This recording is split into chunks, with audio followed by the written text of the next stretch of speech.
On this episode of The Scorekeepers, join me, Daniel Farrell, as I sit down with composer, orchestrator, and assistant Alberto Anaya to discuss his work as an orchestrator, his experience and struggles as a Fullbright scholar, and his experience working during the COVID-19 pandemic. Welcome to The Scorekeepers.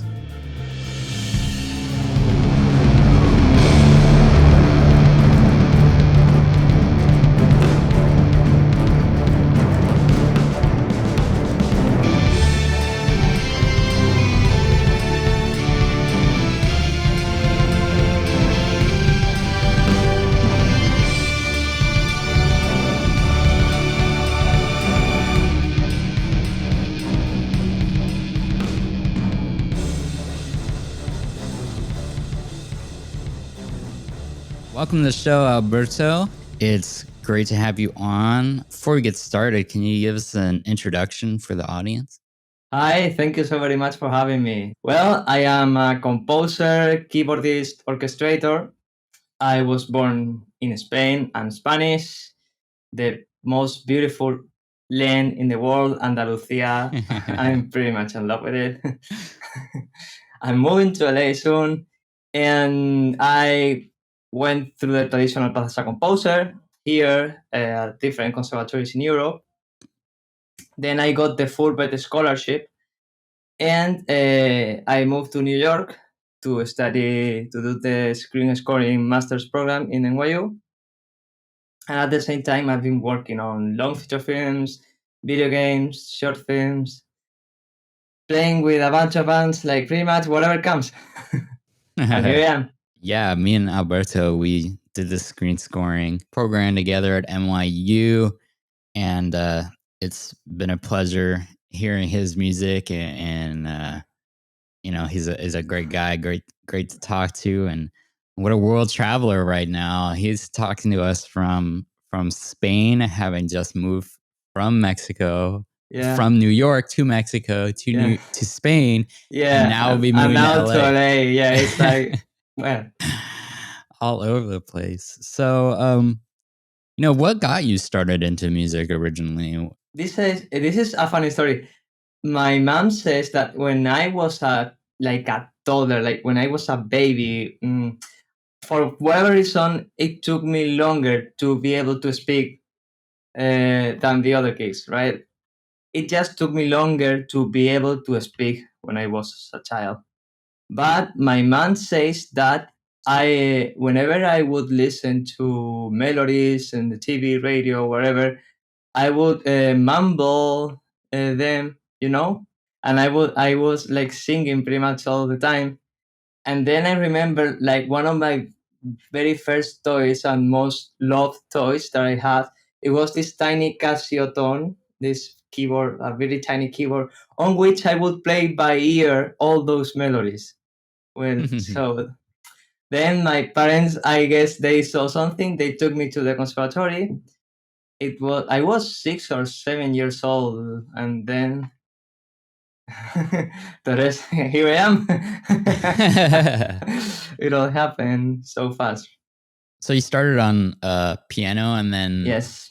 When did you start composing and realizing that was kind of really interesting too? Really, when I remember when I was playing the piano, since I was able to play by ear, immediately the soundtracks from movies, from the video games, just draw all my attention.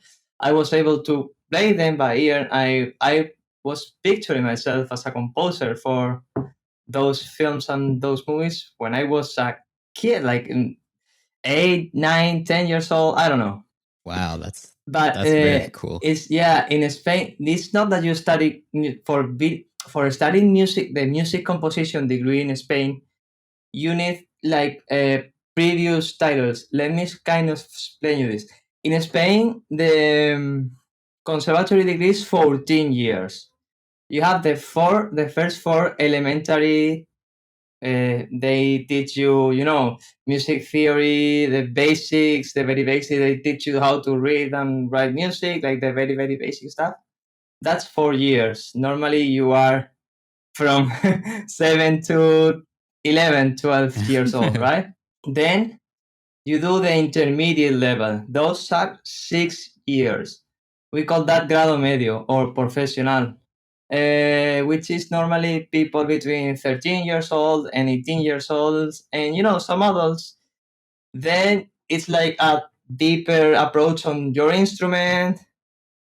Also, there is music history, harmony, improvisation, that kind of like these have made more deep, like just the very minimum to call you a professional musician, which is those 10 years, right? And then the degree, for accessing the degree, you can do the degree in piano performance, you can do the degree in sax performance, trumpet, musicology, and composition. Apparently, I was good at the piano because I had some keyboard skills.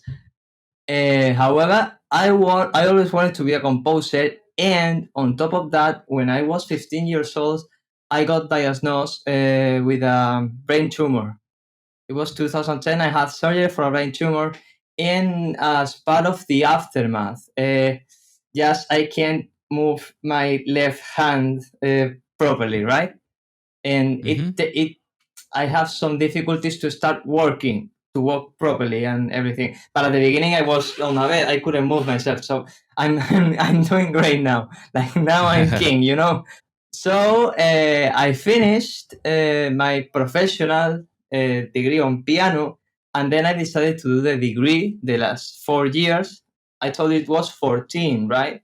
So fourth, sixth, piano, and then you can keep up with the instrument or choose a theory one.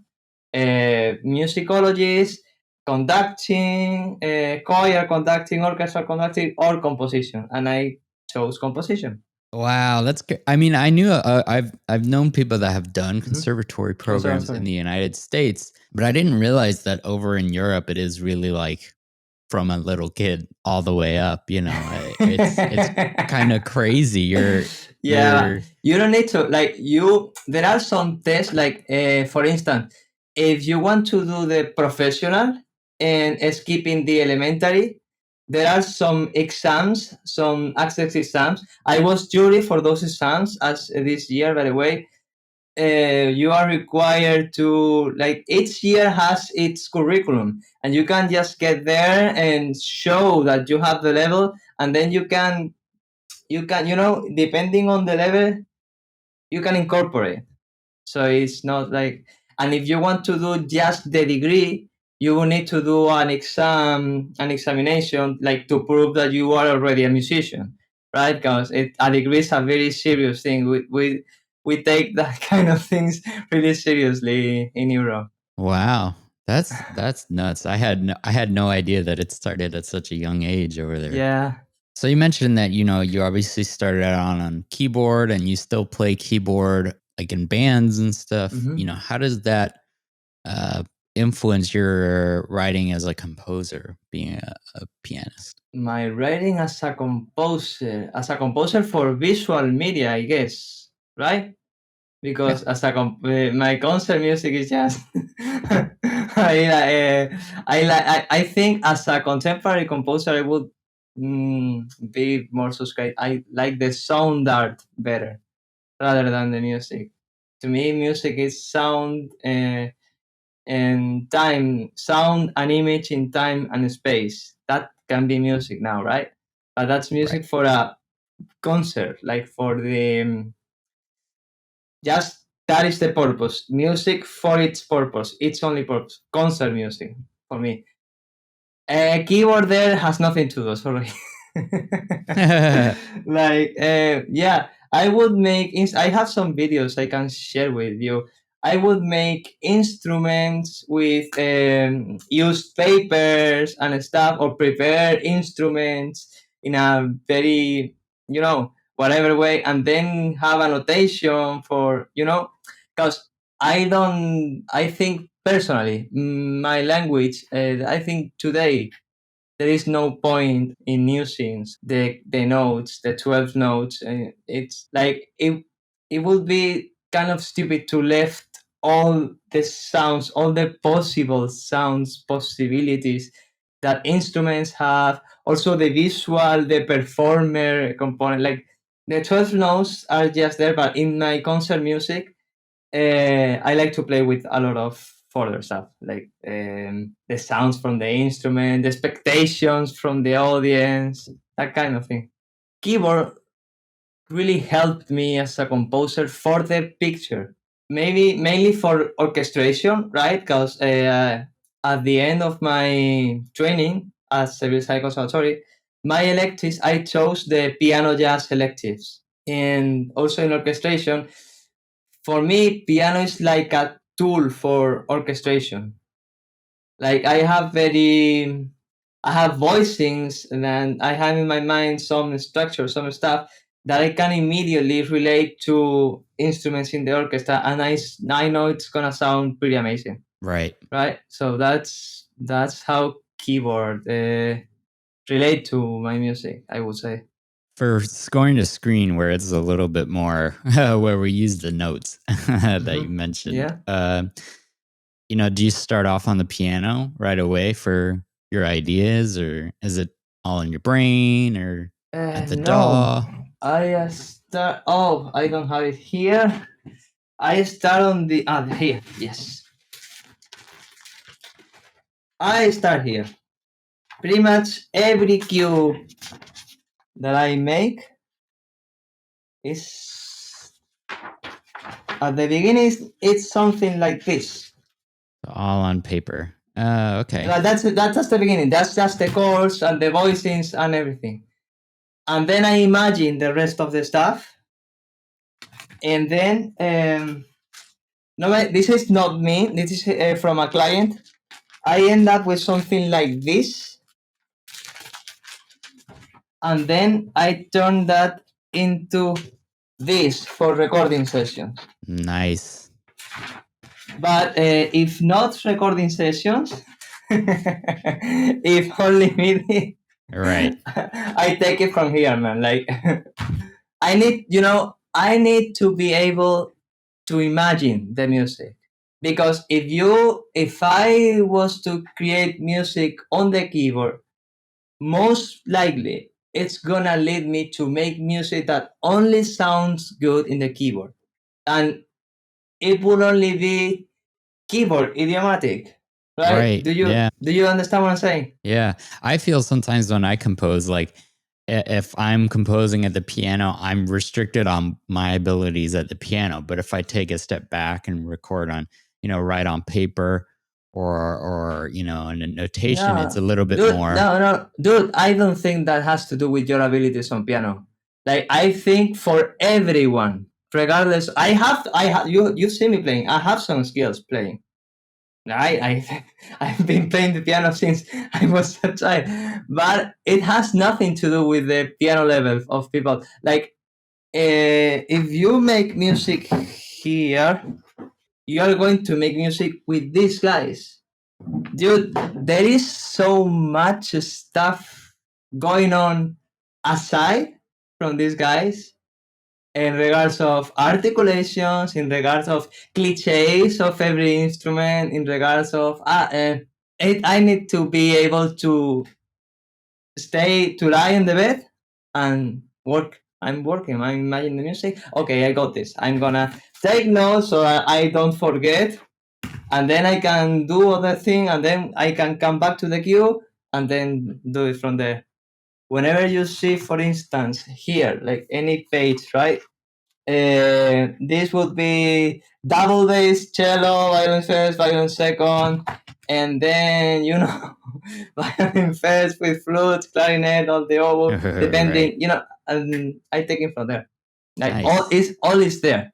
If it's tonal, it's very immediate. It's very quick.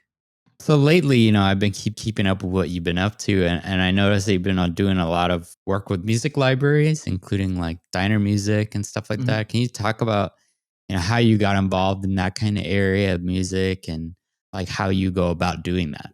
Well, my main concern was recycling all the music that I did for previous projects. You know what I mean. And then when I was recycling that project, I was sending that to people. People like was telling me, dude, this is shit. Just do something good. And they say, you know what? I know something good. And I say, oh yes, we want that. We knew that you could do something good, and yes, and this is what we want. So that's pretty much all.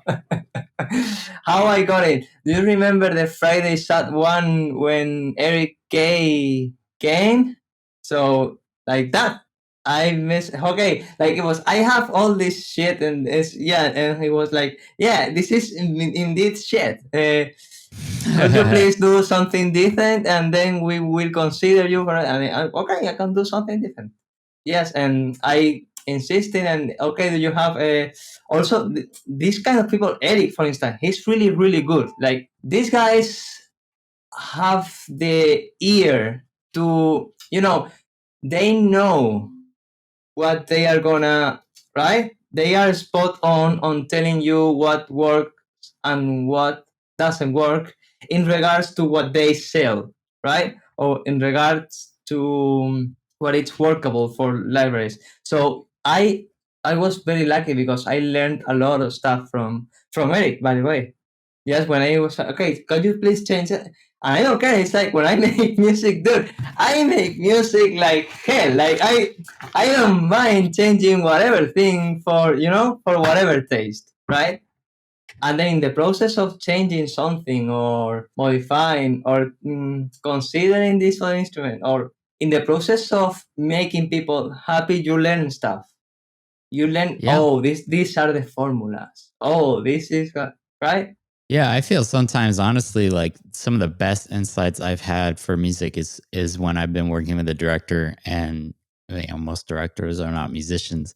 Some of the feedback that they give me as non-musicians, I think, has been some of the most valuable feedback I've ever Wow, received. that's interesting.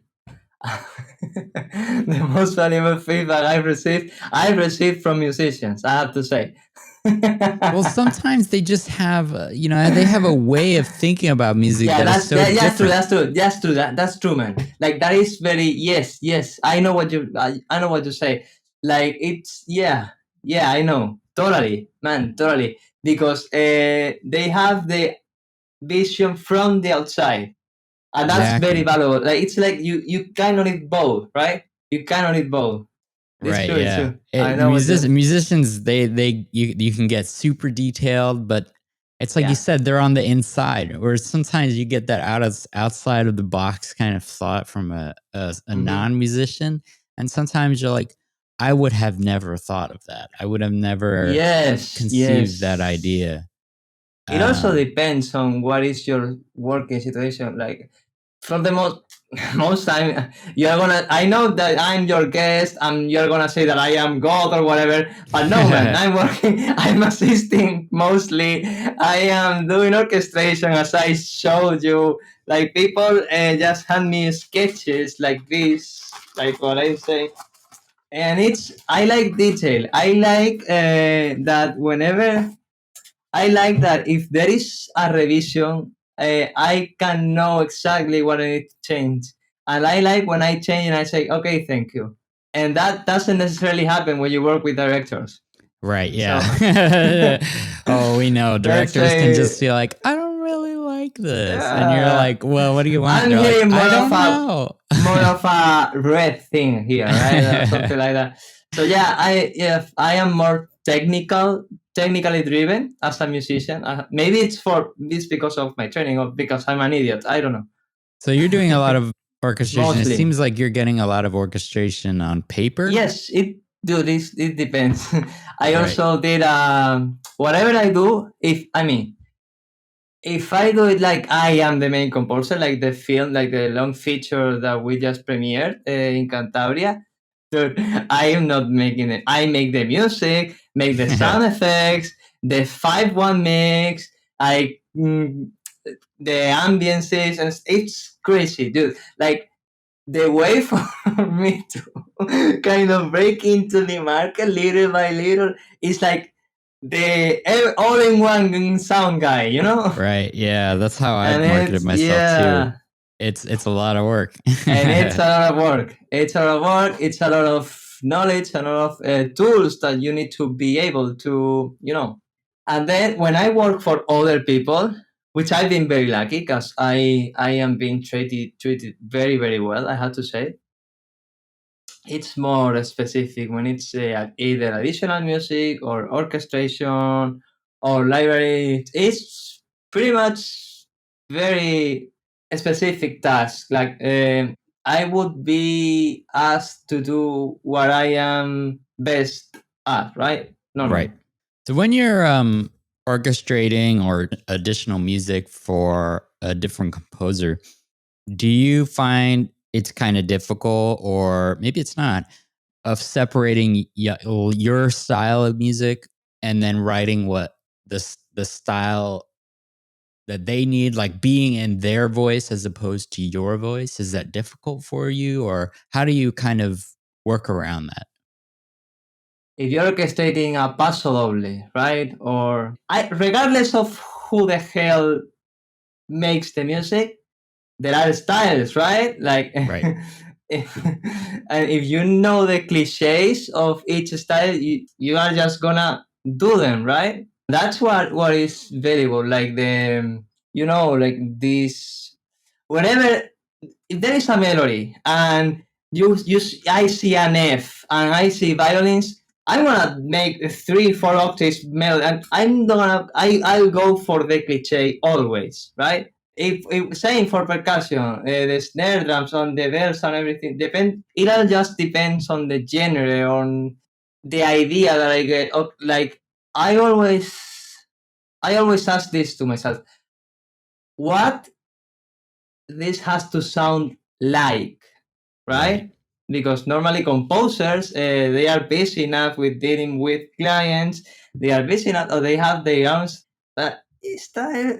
I just don't like to talk about styles, especially in filmmaking, because you are so restricted that you can't even have your own language, and it's not your purpose. The purpose of film scoring is enhancing the story. It's like film music, if you ask me, the music I've made for the film has no sense on its own. It's it's stupid music, right? It's just, I mean, it's here. You saw this. Those are chords working somewhere. It doesn't make a lot of sense without the picture, right?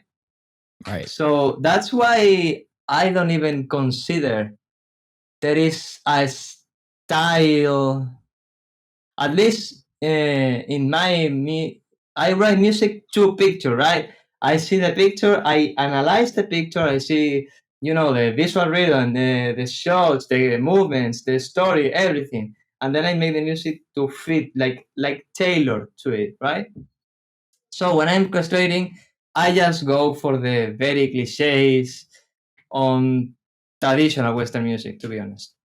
And unless I'm asked for something like, "Hey, could you please make this sound more mysterious or whatever?" And then I'm like, "Okay, can we record isolated the flute?" That it's that kind of thing, actually.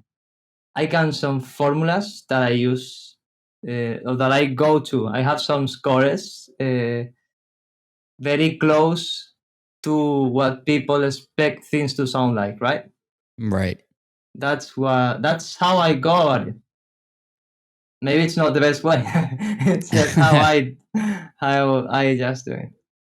Because obviously, like, two composers are going to have like two different approaches to scoring a film. And, if you're orchestrating for both of them, it's how do you fit with what they need, right? As opposed to, just doing what you would do as a composer. Like that is I Mhm. feel like a challenge, is learning what that composer sounds like that you're working with, and not matching. I don't want to say matching, but being in sync with kind of their output. I think normally the music that I don't know if you have experienced this as an orchestrator, but normally it's all pretty much defined. You just need to do the woodwind voicings and put the viola with clarinet and that kind of stuff. The cellos with the fagotes and spiccati, or the pizzicati, fagot cellos, or if one epic, cellos and trombones. It's like it's normally on the road when you see the Right. patch, and it's normally on a very very like. For me, it's like like I always go for the no-brainer thing, Oh yeah, for sure. for the no-brainer, and then if they want something like more special, first I try to solve with pads, electronics, or the typical standard technique stuff. But it's on that work. But like whenever I receive something that needs enhancement, orchestration, like dude, I don't spend time figuring out how to make it sound more like myself or anything. Like I spend time saying, okay, how much money do we have? Okay, let's see if we can record in Moscow, in Budapest, or whatever. Let's see how many performers That's do we always need a to big one. record. Yeah, do we need to record for this to combine with that's what I occupy. That's what I have in my head when orchestrating. The stuff you get to orchestrate, is it like, because some people can send you like a DAW session or sheet music where it's like it's pretty clear what they want. Hmm. It's just you're essentially writing it I out. prefer handwritten But do you ever or get both. stuff where it's like very bare and you have to do a lot of that kind No, of no, no. creating? I've never received a messy MIDI file to orchestrate. Wow. Never ever. I've been lucky. Yeah, I tell you, dude, I've been treated well for now. I've been given a lot of freedom when additional music. When you assist a composer, you kind of have two feedbacks, right? You have the feedback from the director and the feedback from the composer that you are assisting. I can say, luckily, that I have it's very rare the occasion that I've received bad feedback from the composer. I've never been told, could you make this like my style, more like mine? I've never been told that. It's maybe something like, could you please change this instrument for this another one? Because I know the director is not. It's always the director. Like the feedback I've been given when I assist composers is the director's feedback always, and the composer says, "Hey, Alberto, yes, how we try. We work more like a team, and yeah, but you could certainly receive feedback from both, right? Like Right. if I am hiring a composer or an orchestrator to help me, uh, I may give her or him feedback on how I want it to sound to represent me. Imagine, right? But for now, and I'm young. I mean, I'm starting off, dude. Like, I'm 26. Don't like this is my very. I'm having my very first gigs and experience. I am already a professional and international professional, right? I am lucky enough to work on this. But dude, I'm 26 years old after all. You spoke you were a Fulbright scholar, during That's your true. your your time at NYU. How did that come about? What was it like preparing for that whole experience? Oh, that's also another funny story. As I told you, I studied in Spain, and by the time I was studying my composition undergraduate degree, some friends, I was given the opportunity to score a short film, a very simple video game, that kind of stuff. By the time I was doing the undergrad, apparently, I say it was like easy for me. Like my teachers said that I was good at it. So in Valencia, I don't know if you know this, we have the Berkeley Masters program. Yeah, I've, It's I've in been there Valencia and campus. and seen that campus. It's very pretty. Yes. So my plan was applying for that master's program, right? It's crazy. It's 1 year and it's 50k euros or something like that. It's crazy amount of money. Needless to say, I probably studied public in Spain because in Europe we are very lucky to go on a very strong public education system. So that was like the moon for me or for my family to be like we don't have that much money to spend on education, right? So by the time I was in the third year, it's 4 years the undergrad, I applied for the program at Berkeley. I got, there are some phases I was being selected, and then I was called for an interview there. I remember very clear with Lucio Godoy. He was very nice to me, actually, and he told me about how he began, and we kind of spoke a lot. We had a small conversation about film scoring in general. Then I came back here. Pretty much, to sum up, impossible. It was impossible for me to at that moment, and even now I wouldn't pay 50 for. I mean, it's Valencia after all, right? Right. So I was like, oh damn, what am I gonna do? I was like, I was strongly counting on. I was hoping that I was gonna be accepted and I was gonna be offered some kind of financial help as working there or whatever, right? I was very young at that time, so. And then one of my teachers mentioned me about the Fulbright program, and he said, Alberto, there are this kind of scholarship you can apply. It was like the deadline for that. It was a month away, right? I Ooh. needed to. Yes. It was crazy. I needed to prepare a lot of paperwork. I had to pass an English exam because I all that time I've been learning English for Berkeley, but I didn't go to Berkeley. But that English, I took the English, right? Thanks to that, thanks to those years, I learned English during my undergraduate degree.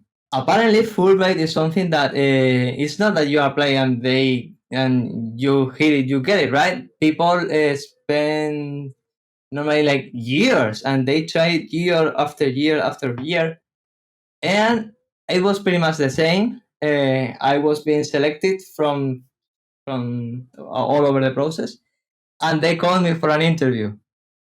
Dude, I didn't know what that was. Right? I was there like, okay, let's see what the like. I knew that they would pay the master's program or a certain amount of tuition for the masters, and also a monthly income for living expenses and stuff. And I arrived there like this, and when I got there, I saw the people very well dressed, like one dresses and suits and everything. I was, oh my god, what the hell am I? What am I doing here? What? Oh shit! I like I was expecting that to be a more very informal thing, like for some reason. I was expecting the same, right? Like an informal talk and then being kicked out on some way. But on the contrary, like I did the interview in Spanish, everything, and then switched to English. Like I had to. You need to be able to show that you speak both languages, Spanish and English. I remember I was in Seville because I was living in Seville back then. I saw the email and it was like, oh my god, I am a football scholar. Oh damn. Wow. Wow, that was crazy because that very same day I had a gig that very same day in a feria in Seville's Feria de Abril. It was that very crazy. I will never forget that day. That's awesome. Yeah, so this whole kind of season we've been talking about the pandemic and just how crazy it's been. It's Wow. affected everybody Yeah. completely differently. How did you adapt to suddenly, the industry kind of really changing kind of overnight? What was your experience? Dude, you are going to hate me. Like you are going to, yeah, dude. Like you are going to curse me. You are allowed, right? I'm no offense, but I think the pandemic situation. I mean, you're gonna draw your own conclusions. And like as you can imagine, being not a new citizen, not knowing anybody anywhere, on a weekly, monthly basis, I would send. I still do this. I call mail. I mail a lot of people with templates and stuff saying, "Hi, I'm Alberto. This is here is the music. I am an orchestrator, a composer, whatever for a citizen." I I do cold mailing on a weekly basis, right? Because that's how I get the gigs. Like Right. unfortunately, I don't have family or anything like that to help me. So it was from the pandemic on that some of those emails were getting a reply. Yeah, people had the time to read them. Yeah, you know what? And it was like, oh, I mean, I'm telling you this, I just so you know, it's not bad. Eh? I love America. I love your country, man. Like it has a. I mean, you guys. It's like we a lot of countries in the world we hate you, but then we get because we are very restricted to immigration and everything. But then we get there and we understand a lot of things, right? When we meet you and see you there and make friends and everything. It's like I'll tell you about a very very particular cultural difference that I'm still struggling with today. Like in Europe, or I don't want to say outside America because the world is very big, right? But in Europe, at least, like we don't need to be friends with the people we work with or for. Like if I am working for some, like I don't need to have a beer or lunch or coffee with the people that I'm working for. Like I don't even the guy that called me for being teacher at the public conservatory. I don't even know him or her. I it's just yeah, it's just different, right? You have your friends, and then you have the work, and we do the resumes and everything. Of course, there is influence and pull threads. Of course, that happens, right? Right. But it's not that you need to necessarily cultivate a relationship Yeah, with that's a anybody. big thing here for some reason. Yes, it's a very big thing. Hey, yeah, and you know the teacher. I was at some moment I was being kind of scolded all the time in NYU when I was like, Alberto, you can't be that direct. You need to cultivate the relationship and then whatever. And I was like, I don't have all the time for that. I'm not an US citizen. I only have 2 years here and then I have to go. And I don't want the Greek. I want to live in my country, Right. right? I don't want to. It But is like a huge thing. It's like it's you a can't really just be huge like, thing. "Hey, I want to work on your project. Let's work together." It's gonna be, "Hey, how are you? Talk about your feelings." I mean, it works in It's some weird. ways, but it is very different, and it is it's a lot longer process. It's like dating, but you're dating Yeah, the person you want to work with. that's crazy. Like that is something that I am still struggling with today. To be honest, in if you need something like I normally, if I need something from anybody here or I need to outsource anything, I'm gonna call the best person, regardless, the best person that I have in my network and I can afford at that time, regardless of he's stupid or whatever, right? I know I have I know, a girl, there is a girl that is very very good at this, and I don't get along with her necessarily, but if I need but this particular stuff, I'm gonna call her. I know why, because she's gonna kill it, right? I don't get along with her, but I don't need to. That's You so know, interesting. I feel like Americans are just like, yeah, it's the other way it's around. In so America, different. it's It's so so different. different. Yes, yes, That's so funny. I mean, we've danced around this topic, right? And I'm an immigrant too. I know I don't sound it, but I'm from the UK. I was yeah. born You there, told me. and immigration has been crazy. I spent this whole year Yes. trying to get citizenship. But like, can you just talk a little bit about how absolutely batshit Insane. crazy it is? For somebody like you coming, from outside the US for Wow. school and then trying to work and stuff. Can you just share? Because I feel like people have no idea really the Yeah. immigration process. When you get to the States and study a degree, and they pay you, and they pay the degree. In my case, Fullbright and NYU paid the tuition.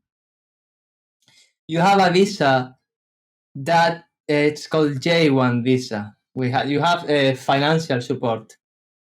It's a very very very restrictive visa, to the point that, do you remember the program that organizes the Oscars Academy, the television in LA for Yes. summer? I got kicked out from that because I was on a J1 instead of an F1. And when you're told that, it's like, oh, I could have the H1 or the A1, the B1, the C1. What's your name, man? It's like crazy. So yeah, when you pay, like when you come to the States, like my girlfriend, and you pay all the tuition and everything, you get the F1, which is kind of a less restrictive visa in when it comes to work, right? Right. Because all these things to protect U.S. workers. Then in my experience, like I can only talk about the J1 visa. You have a period called academic training. In order to apply, like you can only, of course, you can't just go to the States and work. Like I have my company here. If you want to come here and work, you are very welcome to. If you spend, I think it's 2 years or 3 years in Spain, you can apply for the citizenships, but it's not restrictive. It's just complex, but not restrictive. So with the J1, you have a period for working after you finish your program. In order to stay, they give you a month to find something, and then you need to have your job offer before that time expires, before Wow, your they give you a program month. ends, and before the program and the month. You need a job offer, and then if you have, you apply for it. You apply for your social security number And it and must be everything. tough in our field where Yes. it's not really Yeah. job offers, it is kind of a lot of Yes. It was. freelance. Yeah. It was a struggle. Yeah, and there were a lot of companies and stuff that I got in touch, and they rejected me. Like in our field, like I think it is very very important to deal with rejection, right? Right. It's very very important, especially in our situation, if you're an immigrant, because there are other roles for us. Hmm. There really are other roles. So But it definitely sucks to get rejected based solely on yeah, or your not being born immigration. there, right? Yeah, Yeah. your Yeah, visa sorry, status. sorry, I didn't born. Yeah, because and dude, I'm doing this because I want to do things legally. Listen, worst case scenario, if I want to, make the American dream and everything, I could have gone there as a tourist and make the invoices as if my company is in Spain. Like I could have been in the States because I have a company in Spain, which is my main source of income. So I could have made the invoices as if the services were being provided from Spain. Like it's like you want to do. I want to do it the legal way. I want to pay taxes to be to work. That's why I applied for the old one, and it's ridiculous the amount of limitations that you have. You need a lot of press talking about yourself, critical roles and everything. You need a sponsor. You need a lot of stuff. You need to be. I am now thanks to the Fulbright scholarship and thanks to be having been there as a student. You know. Yeah, it's nuts. People just don't realize. Yeah, it's nuts. It's nuts, and it's very unfair Yeah, for sure. because it's very unfair. I have to say. It's always crazy. Like people think like if you just want it enough and you're a good person, America will take you. And it is not like that. America No. is just so suspicious of everybody, and you just have to really freaking work so hard. Yes. Just to prove and like you said, you want to do it all right and pay taxes and be a Yeah, and God yeah, and loving you need to say, American, and they're just like but you know no. what? But you know what?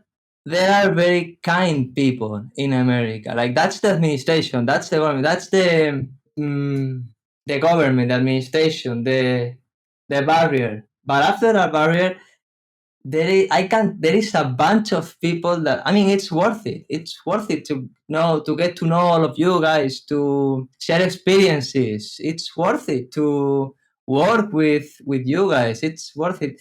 Even if you don't want to, as in my case, neither I or my girlfriend from the moment want to live in the States. We want I'm so in love with Andalusia and she's so in love with Spain as well. We maybe end up in Madrid or in Mexico City for now. Like, and even if you don't want to live there, like it's very worth it. I have to say to go there, meet people there, because it's different perspectives. There's a lot of stuff going on in LA as well as in New York. So it's something that will benefit both, in this case, me and the country. My complaint would be that there are a lot of stupid limitations. Like I like, oh hi, I'm a composer, I'm a football scholar. I I have jobs. I have don't miss this. I have to present a 3 years job plan for them to approve. That is nuts.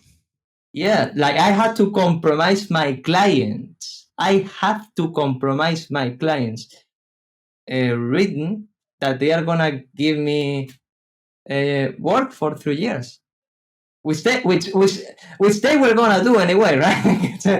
Or But it's also crazy you graduated, and that I mean we graduated in May of 2020. So it's crazy that you were having to do all this stuff and Mhm. the pandemic, it's just like Yeah. that put huge hampers on everybody.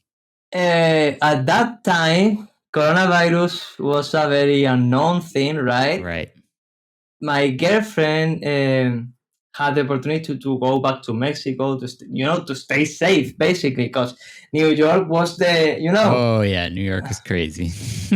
was at that moment it was the one of the most dangerous places at that moment. And I was like, should I go to Mexico with my girlfriend and stay safe, or should I? But I would lose like the opportunity of my life, right? Of the academic training period of my visa to start working legally and stuff. That's Dude, crazy. it's crazy. It But is. yeah, I think I did the best I could. I still have a lot to learn. Well, I'm definitely excited to see and hear your work when you get over to LA. Are you working on anything cool right now? I just left a project. I've been working on the package for the visa.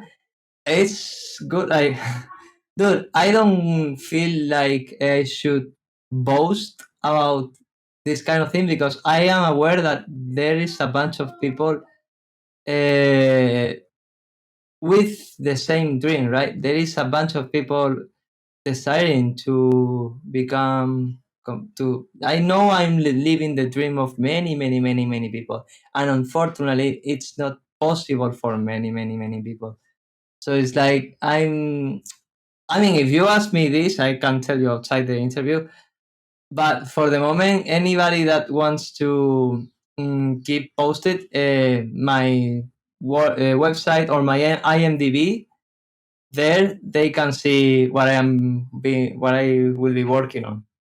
As you can imagine, the greatest credits will be additional music, orchestrator, I mean, and that's how stuff. You you know, get your big start is like those additional music credits. you're not gonna see a really big title, Alberto, main composer, or anything of those. No, I'm afraid you're not gonna see that in no time. Great. Yeah. So if you want to hear more of Alberto's music, be sure to check out his website, which we'll have in the description. And AlbertoAnayamusic.com. yeah, go take a listen. It's some great stuff. Mhm. Your Thank stuff's you. on Thanks. Spotify too, correct? Or yeah. Yeah, I made an album for I have two albums on Spotify, but one is one that I made myself, and the other one was from an album that I made for a TV library in Spain.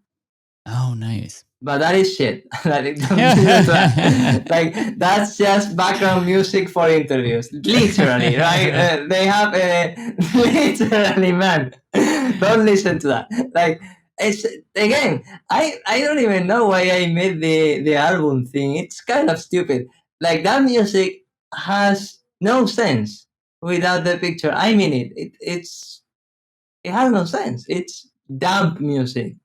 Gotcha. Listen to that. Well, it has been great talking with you, Alberto, and hearing about your music. And I'll be sure to link all your socials, Instagram, and whatnot in the description. You can go ahead and follow and hear Alberto's journey. Thank you so much. And yeah, it's been great talking to you, Alberto. Thank you so much for having me, Daniel. It was wonderful hearing from Alberto about his experiences. To learn more about him and his music, be sure to check out his social media and his website in the links below. This episode was the last in our second season of The Scorekeepers. It was excellent hearing from so many talented individuals on this show, and thanks to you, audience, for tuning in and hearing their stories. We will be back with a season 3 after a short hiatus, but in the meantime, please rate and review us, as that really helps us to beat the algorithm overlords and get new listeners to find our show. The full season 1 and 2 are now available wherever you listen, so please explore all of our episodes. Thanks again for listening. See you next season.